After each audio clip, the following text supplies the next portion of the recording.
Hello student. তো hello বন্ধুরা, তোমরা সবাই কেমন আছো? আশা করছি ভালো আছো। তো বন্ধুরা, আমি তোমাদের জন্য আরেকটা গুরুত্বপূর্ণ ভিডিও নিয়ে এসে তোমাদের সামনে উপস্থিত হলাম। তোমরা যারা গৌড়বঙ্গ ইউনিভার্সিটির মধ্যে পড়াশোনা করো এবং তোমাদের যাদের ইতিহাস এমডিসি সাবজেক্টটি রয়েছে সেকেন্ড সেমিস্টারে, এখান থেকে কিছু গুরুত্বপূর্ণ 10 মার্কের প্রশ্ন আমি তোমাদের সামনে তুলে ধরব। আশা করছি তোমরা এই 10 মার্কের প্রশ্নগুলো যদি সঠিকভাবে রেডি করতে পারো তাহলে তোমরা পরীক্ষায় 100% কমন পেয়ে যেতে পারো। তো চলো বেশি দেরি না করে ভিডিওটা শুরু করা যাক। এবং আমি বলতে চাইছি যে তোমরা যারা আমার এই চ্যানেলে নতুন, তোমরা আমার এই চ্যানেলে সাবস্ক্রাইব বাটন প্রেস করে অল বাটনটা প্রেস করে দিবে, যাতে করে সবার প্রথমে ভিডিওগুলো তোমাদের কাছে পৌঁছে যেতে পারে। তো চলো শুরু করি ভিডিওটা।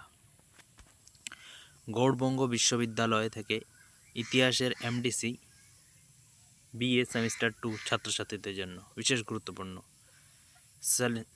তো তোমাদের এমডিসি পেপারের হিস্ট্রি অব মেডিয়েবল বাংলা থেকে 1206 এডি থেকে 1757 এডি পর্যন্ত। মডিউল 1 থেকে কিছু গুরুত্বপূর্ণ প্রশ্ন, প্রাথমিক উৎস এবং ইতিহাসের রচনা থেকে। তো 10 নম্বরের প্রশ্নগুলো তোমরা দেখে নাও।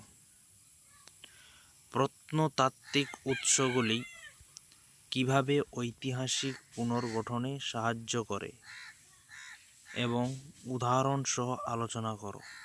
এই প্রশ্নটা তোমরা খুব ভালোভাবে তোমাদের নোটসপত্রে খুঁজবে।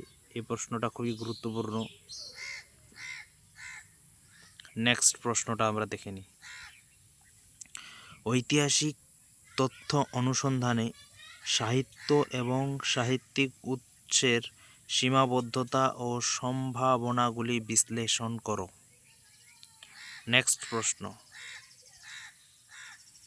মধ্যযুগের ভারতীয় ইতিহাস রচনায় বিদেশি পর্যটকের বিবরণের গুরুত্ব মূল্যায়ন করো।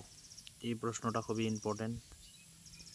নেক্সট শেষ প্রশ্ন, ইতিহাস লেখার বিভিন্ন পদ্ধতি সময়ের সাথে সাথে কিভাবে পরিবর্তিত হয়েছে। এই প্রশ্নগুলোটাও খুবই ইম্পর্টেন্ট। তো বন্ধুরা, এখানে মূলত 4টা প্রশ্ন আমি তোমাদের কাছে দিয়েছি। এই 4টায় যদি তোমরা রেডি করতে পারো তো আশা করছি এখান থেকে 2টা কমন তোমরা পেয়ে যেতে পারো। আর তোমাদের কাছে যাদের এই প্রশ্নগুলোর ম্যাটেরিয়ালস নেই বা তোমরা খুঁজে যদি না পাও তো তোমরা আমার ডিসক্রিপশনে দেওয়া হোয়াটসঅ্যাপ গ্রুপে জয়েন করতে পারো।